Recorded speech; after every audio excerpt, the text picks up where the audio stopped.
This team was envisioned and realized by veteran law enforcement officer James Greco. Trends in crime today call for a well-rounded security team. 5 armed law enforcement officers. Only the finest dogs bred in Germany, Belgium, and the Czech Republic are hand-picked from working bloodlines.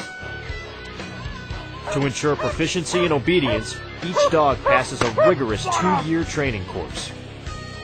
When we're finished with a dog, that dog permanently bonds with its handler and is a formidable opponent of potential criminals.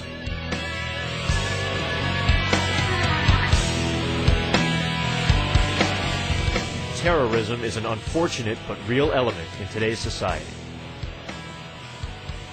The Long Island Canine Service can help minimize dangerous threats to your business. Licensed by the DEA in New York State to possess high explosives, the Long Island Canine Service trains dogs in a realistic training environment. This is black powder. This could be used as one of the many components to be used in a high explosive. This is what the dog will be detecting today.